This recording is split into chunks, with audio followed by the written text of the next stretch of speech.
dan menggunakanlah siapa kalian semua kepada a'dha'ika bi ta'atillahi ta'ala, di dalam taat kepada Allah Subhanahu wa ta'ala.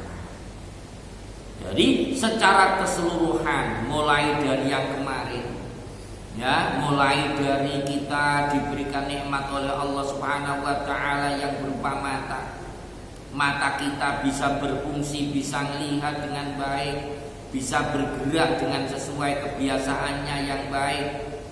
Ini merupakan nikmat dari Allah Subhanahu wa ta'ala. Jangan sampai mata kita yang alhamdulillah kita bisa diberikan kemampuan untuk melihat tentang keindahan ciptaannya Allah Subhanahu wa ta'ala, kita bisa diberikan mata oleh Allah, bisa membaca Al-Quran dengan baik, jangan kita gunakan untuk maksiat, untuk melihat hal-hal yang maksiat. Demikian juga dengan Allah memberikan telinga kita bisa mendengar hal-hal yang baik, ya. Ini semuanya adalah nikmat dari Allah Subhanahu wa ta'ala. Jangan kita gunakan telinga kita untuk mendengarkan hal-hal yang tidak baik. Demikian juga lagi dengan mulut kita. Allah Subhanahu wa ta'ala memberikan lisan kita bisa berbicara. Kita gunakan nikmat tersebut untuk melakukan atau mengucapkan hal-hal yang baik. Jangan kita gunakan, kita dikasih bisa bicara oleh Allah Subhanahu wa ta'ala, justru omongan kita nyakiti orang lain. Na'udzubillah, dijaga. Demikian juga dengan anggota-anggota tubuh yang lainnya. Ini semua adalah merupakan nikmat min ni'amillahi ta'ala 'alaika. Ini semua merupakan nikmat dari nikmat-nikmatnya Allah Subhanahu wa ta'ala. Ya, kita bisa gerak, tangan kita bisa bergerak, kaki kita bisa berjalan, mata kita bisa memandang, hidung kita bisa mencium, telinga kita bisa mendengar, mulut kita bisa bicara. Ini semua merupakan nikmat dari Allah Subhanahu wa ta'ala. Ya, sesuai dengan Allah Subhanahu wa ta'ala berfirman, wallahu khalaqakum wa ma ta'malun. Allah lah yang telah menciptakan kalian semua sekaligus dengan gerakan-gerakan kalian semua. Kita tidak bisa berbuat apa-apa. Sehingga marilah dengan nikmat-nikmat yang telah diberikan oleh Allah kepada kita ini, alhamdulillah masih bisa semangat jalan lurus berangkat ke masjid, ya kita gunakan kaki kita melangkah menuju masjid. Jangan ada entar ke masjid mendilelangan bisa kok telok. Ya. Nganggo apa tongkat dulu kelanyar ke masjid. Mun boleh ya lebih bagus daripada salah sopona telokan kita antar ke masjid. Yang enggak kan Kanjeng Nabi kan mengingatkan kan gitu.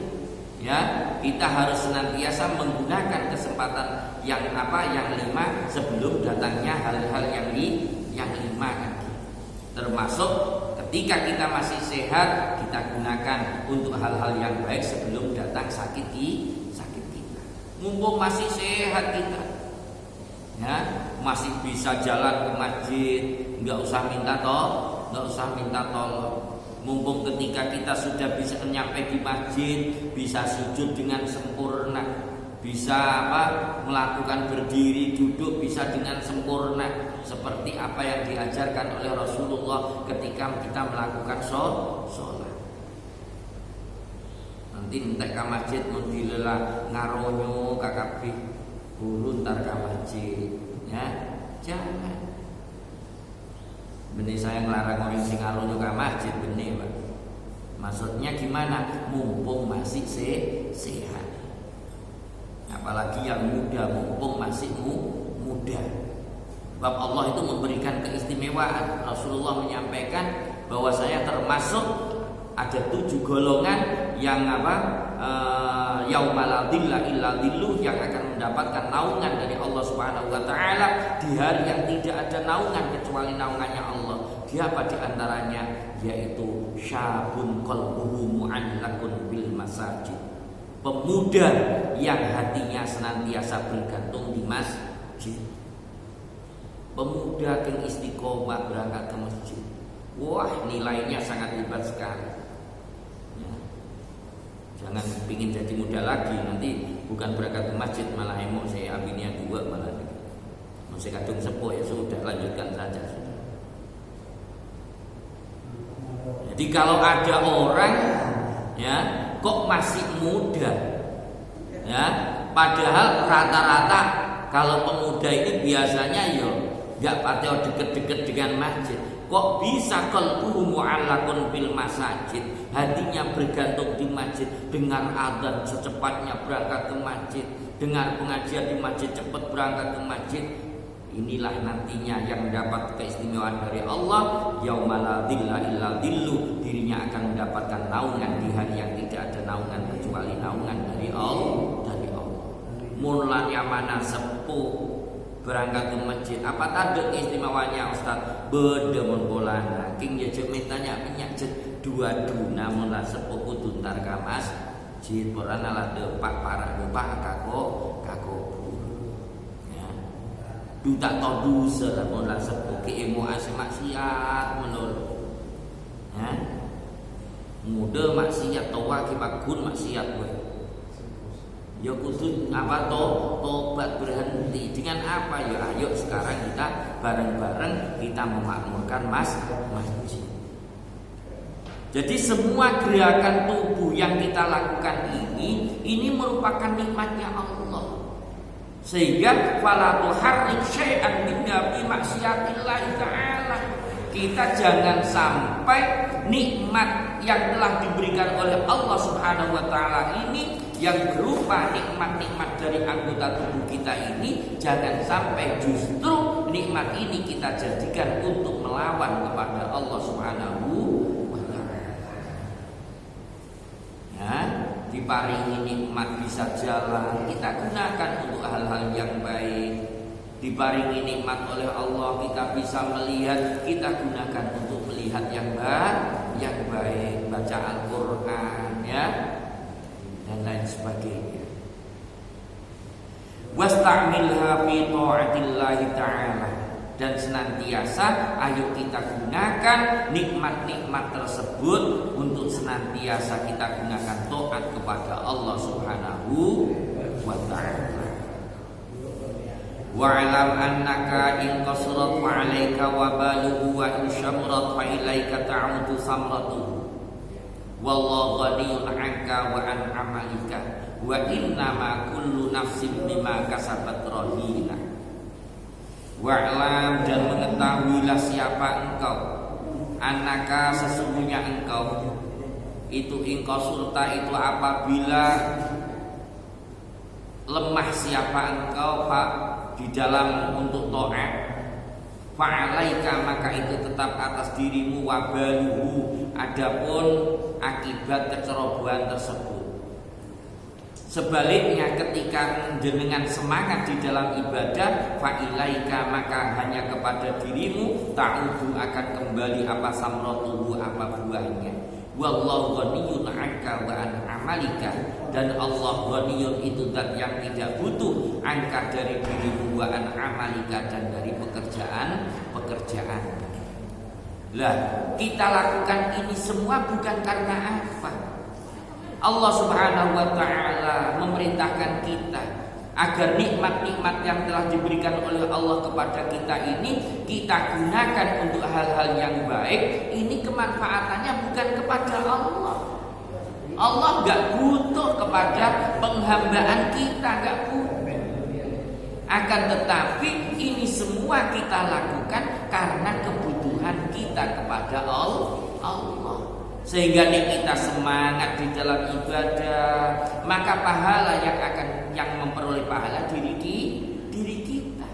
Sebaliknya ketika kita banyak melakukan kemaksiatan, maka kemaksiatan itu juga dosanya akan kembali kepada diri kita. Allah tidak butuh kepada ibadah kita. Allah tidak akan pernah takut dengan kemaksiatan kita. Kok seandainya seluruh makhluk di bumi gak ada yang menyembah Allah, Allah tetap akan menjadi Tuhan. Ya, yang celaka kan kita. Kalau kita sampai maksiat kepada Allah Subhanahu wa taala, maka Allah senantiasa akan memberikan azab siksaan kepada diri kita. Inilah yang senantiasa harus kita waspada.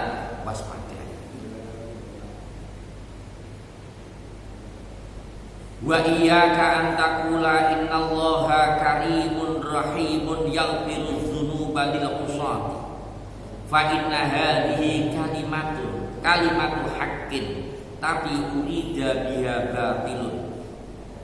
Wa iyyaka, dan takutlah siapa engkau, antakula kepada hendaknya mengatakan siapa engkau, innallaha karimun rahimun, sesungguhnya Allah itu zat yang mulia yang penuh kasih sayang, yang birudzunu balil usati, yang biru yang senantiasa mengampuni siapa Allah, az-dzunuba kepada dosa-dosa, lil usati kepada orang-orang maksiat. Kita jangan terbiasa untuk mengatakan hal yang kayak demikian. Ini memang hal yang benar. Ya, Allah itu memang karimun. Allah itu zat yang mulia. Allah itu rahimun. Allah itu zat yang penuh kasih sayang. Allah itu yang birudzunub. Allah itu memang mengampuni dosa-dosanya hamba. Tapi jangan sampai kalimat-kalimat ini senantiasa kita ucapkan ketika kita melakukan kesalahan dan dosa. Ya, jangan biasa gantung kayak demikian. Sebab kalau orang patokannya pakai Allah ini senantiasa mengampuni dosanya orang, maka dirinya nggak bosan-bosan akan maksiat. Ya, gampang aja, Allah ini Maha Pengampun. Akhirnya tetap jalan maksiat. Padahal ini memang kalimat benar. Siapa bilang kalau Allah ini tidak Maha Pengampun? Allah ini Maha Pengampun. Cuma balik lagi, kalau ini kalimat dijadikan sebuah hal patokan bagi orang-orang yang senantiasa maksiat kepada Allah Subhanahu wa taala, ini akan menjadi sebuah kerugian yang sangat besar. Dirinya nanti akan sangat merugi sekali. Seandainya ada orang melakukan maksiat pas bilang, ya Allah itu nanti terima tobat sampai nanti kalau nazar, biar dah nanti kalau saya sudah sakit mau mati saya mau tobat. Yo nek jenengan meninggal dunia nunggu sakit dulu. Nek mau temu apa matinya dadak. Kapan jenengan mau tobat? Ya. Ini memang kalimat benar, tapi ketika itu posisikan dengan hal yang tidak benar akan menjadi salah. Kalimat benar tapi urida biha batil. Kalimat benar tapi akan menimbulkan sebuah kebatilan. Oleh karena itu, maka ketika kita hendak melakukan hal yang jelek, itu ingatnya jangan innallaha yaghfiru dzunub, Allah Maha Pengampun. Jangan, ingat inna azaballahi lasyadid, siksanya Allah itu sangatlah pedih. Itu yang diingat. Ya, kan biasa sudah disampaikan oleh para guru-guru kita, para ulama, para mubaligh biasa sampaikan, orang itu seandainya contoh, orang itu kalau mencuri nanti di akhirat tangannya akan dipotong, seandainya kayak itu yang diingat, jangan ditunggu. Enggak, nanti pokok tobat Allah Maha Pengampun. Habis kalau kayak demikian. Jadi kita diingatkan oleh pengarang kitab ini, yakni Imam Ghazali, menyampaikan kepada kita, wa iyyaka an taqula innallaha karimun rahimun yaghfiru dzunuba lil usati. Sebab ini adalah merupakan kalimat haqqin urida biha batil, sesuatu kalimat yang benar tapi dikehendaki untuk sebuah kesalahan. Para jamaah rahimakumullah, itu pembahasan kita pada kesempatan malam hari ini. Sekali lagi kita memohon kepada Allah Subhanahu wa taala, semoga nikmat-nikmat yang telah diberikan oleh Allah kepada diri kita semua bisa kita gunakan sebaik-baiknya untuk senantiasa beribadah, menghambakan diri kita kepada Allah Subhanahu wa taala. Dan semoga kita semua dijauhkan dari menggunakan kenikmatan-kenikmatan yang telah diberikan oleh Allah ini untuk kita gunakan bermaksiat, menentang kepada Allah Subhanahu wa taala. Dan semoga Semoga kita semua menjadi orang-orang yang husnul khotimah. Amin amin ya rabbal alamin. Akhirul kalam. Wassalamualaikum warahmatullahi wabarakatuh. Masih lama waktunya. Monggo kalau mau tanya. Waalaikumsalam warahmatullahi wabarakatuh. Tadi disampaikan bahwa Karim dipandang atau sudut dari agama. Ternyata pimpinan kita tidak seagama. Itu yang pertama. Yang kedua, diri niat baik untuk sholat berjamaah kepada. Tapi juga ada niatan yang pulangnya mobil ke tadi barang-barang haram. Ternyata dua-duanya tidak dilaksanakan. Gimana mereka berpimpinan? Baik. Jadi seandainya ketika kita mempunyai seorang pemimpin yang beda agama dengan kita, bagaimanakah hukumnya? Maka ketika pemimpin itu beda agama dengan kita, pada dasarnya ya kalau masalah perbedaan agama itu sudah manusiawi. Jadi mulai zaman Rasulullah itu di Madinah itu kumpul orang Yahudi, kumpul dengan orang Nasrani, ya. Biasa Rasulullah bergaul muamalah dengan orang-orang kayak demikian. Ketika dirinya menjadi seorang pemimpin, apakah terkategorikan orang yang zalim? Dalam sudut kepemimpinannya. Kalau dalam masalah beragama sudah itu urusannya mereka. Tapi dalam sebuah kepemimpinan, asalkan keputusan yang diambil tersebut tidak bertentangan dengan kaidah-kaidah agama Islam, maka dirinya tidak terkategorikan orang yang zalim dalam kepemimpinannya. Tapi dalam keberagamaannya dirinya yang akan bertanggung sendiri kepada Allah. Demikian.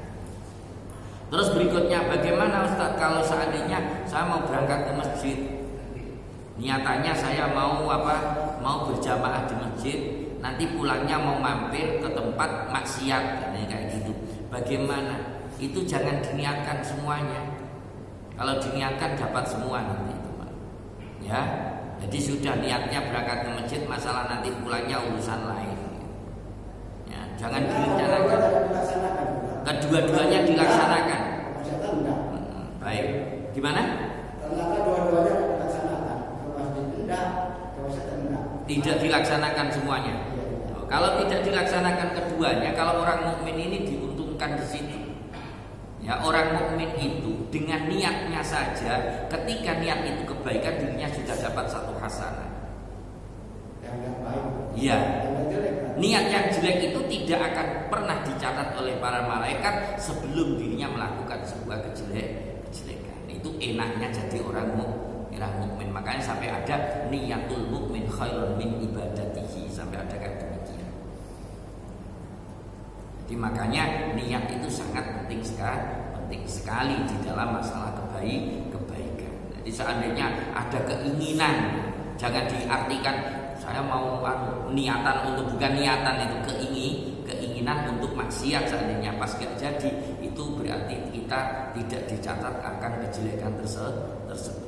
Lagi tak ditambah. Jadi tergantung niat. Saya jalan dengan teman, ternyata teman jatuh ke sungai, ada niatan motor, tapi ditolong sama saya. Gimana? Enggak ada niatan tapi nolong. Ya. Gimana itu namanya?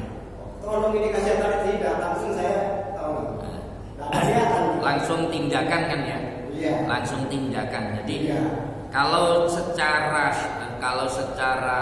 istilah atau secara definisi, niat itu apa sih? Qasdu syai'in muqtarinan bi, melakukan sesuatu, ya, tujuan melakukan sesuatu berbarengan dengan sebuah pekerjaan, itu dinamakan niat. Nah sekarang tidak ada qasdu, tidak ada tujuan, tapi langsung melakukan sebuah pekerjaan. Ketika kita melakukan yang kayak demikian, karena tidak adanya sebuah niat, ya sudah, niatnya berarti dirinya nggak dapat niatannya tersebut, nggak dapat sama sekali dirinya. Sebab semuanya amal ibadah itu wa innamal likulli imri'in ma nawa, semuanya ini akan tergantungkan dengan sebuah niat. Cukup ya, sudah masuk waktunya Isya. Nggih, monggo. Satu aja cepat. Waalaikumsalam warahmatullahi wabarakatuh.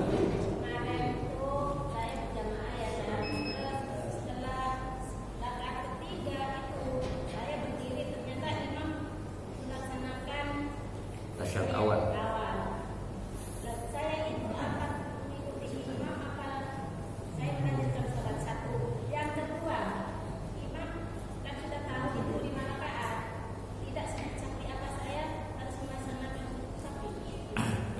kasih. Jadi seorang makmum, seandainya kita bermakmum, makmum itu aturannya gimana? Makmum itu aturannya ikut kepada imam. Ya, jadi ketika seandainya seorang makmum berdiri, dirinya tasyahud, seorang imamnya waktunya tasyahud awal, ya terus makmumnya dalam kondisi berdiri gimana? Balik saja. Itu aturan makmum. Tapi kalau imam jangan. Ya aturannya imam itu sama dengan munfarid, sama dengan orang sholat sendirian, itu ada aturannya. Jadi harus dibedakan. Kalau makmum itu aturannya ikut sama imam, nggak boleh makmum itu ngalak karpa tinggi. Jadi seandainya benar tasyahud awal ini hukumnya sunnah ya, tapi seandainya ya dinalah kok tak mau tasyahud awal berdiri sendiri karpe dewe, itu tidak boleh. Jadi harus ngikut lagi kepada imamnya. Apakah nggak masuk kepada kaidah la itraqul wajib ilal wajib? Tidak bertentangan dengan itu sudah. Terus kemudian seandainya imam 5 rakaat ya. Gimana tadi?